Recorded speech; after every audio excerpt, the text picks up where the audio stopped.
In this episode of Freedom on the Water, we're fishing the iconic San Diego Bay for a staple species here in the bay, the California halibut.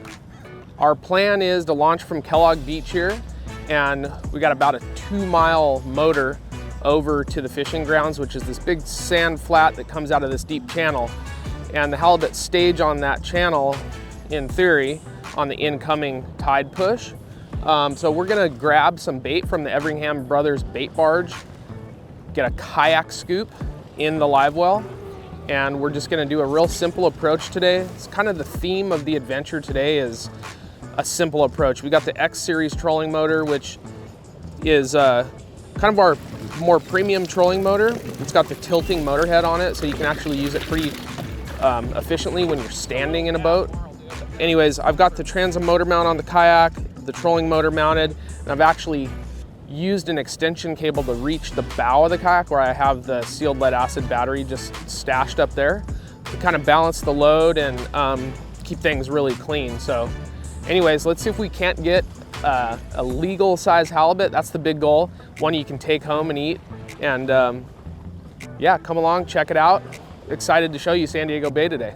One thing that's pretty cool about this San Diego Bay fishery is all the industrial docks you're amongst and the Navy, and feels pretty grand. So you've got San Diego downtown skyline over to the left, the open ocean to our west, and then all along here is industrial docks and military.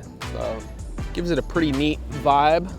Got planes taking off in the background, pelicans and turnbirds diving. And then yeah, up here a little ways, you'll see the iconic San Diego bait barge. The Everingham Bait Brothers providing live bait to San Diego and the West Coast, Southern California West Coast for years and years. It's kind of a really unique thing about this fishery. Not a lot of places you can go in the world and just pull up to a dock and buy as much bait as you need. So yeah, I heard a little word from a friend.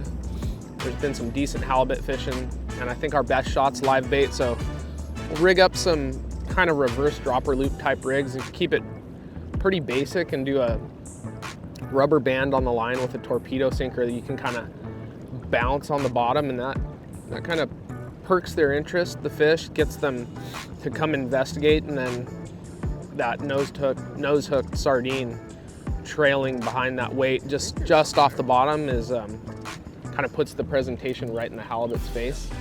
These fish get up to, you know, around 50 pounds or so around here.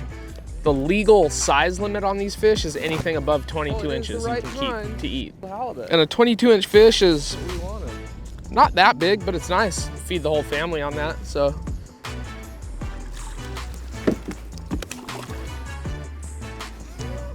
No, look at that bait. They're stacked up right here. This is good. Bassy. Oh, it's a halibut.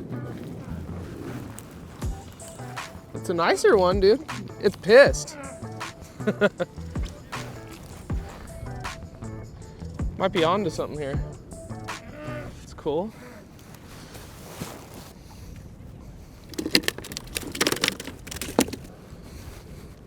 Thing ate it way better. Cool fish. All the spots on them, the camo like that. As I mentioned, we're super lucky to have a live bait fishery here in Southern California. So we've got a tank full of about, I don't know, 5-inch sardine. And what I'm looking for is the cleanest and greenest baits on these. So I'm looking for something with no red marks, no red nose, looking for a real shiny minty green. Kind of hard to hold them and show you once they're out of the water, but like here's an example of a bad looking bait. Blue, scaly, that's not really what you want. Now I'll try to pick out a really good bait. Stay alive on the hook better. They're gonna be a little more active and vibrate a little more on the hook. So something like that's much cleaner. That's what you want on the hook. You want to kind of cradle these baits from underneath and hold them gently by the head. And then the most basic way to hook these, and my favorite way, is to Get the point of the hook right in the glassy part of the eye there, and then just pull it through. And once you pull that hook through, just let it go and get it in the water. That lighter weight made all the difference. Then that bait can act as natural as possible. What you're looking for is right above the bottom or right on the bottom is these wormy, bright marks. Exactly, and I've been noticing the fish are holding in about 25 feet of water. That's been where the bites have been coming from today, about 25 feet of water.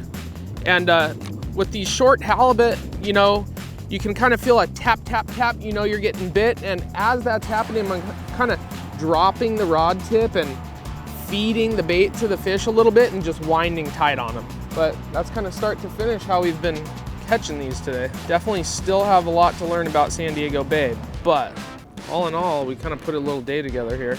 Thanks for joining us on our adventure today. All in all, we scratched together a really fun day of fishing. The X Series 55 did just the job. The theme of the day was kind of simplicity. 2 rods, a trolling motor, and a sealed lead acid battery. You know, still gives you a lot of freedom on the water and allows you to reach water you may not have been able to reach on your own human power. And it also allows you to check more spots. So that's definitely what it took today. We had heard this one area was pretty hot fishing the last week or so, and it underwhelmed. So we had to go looking a little bit. In the end, we ended up with a handful of halibut, a few bass, and a really fun day on the water. If you enjoyed watching this episode, hit that subscribe button so you can stay up to date on future Freedom on the Water episodes. Good luck out there. Remember, the way forward is electric.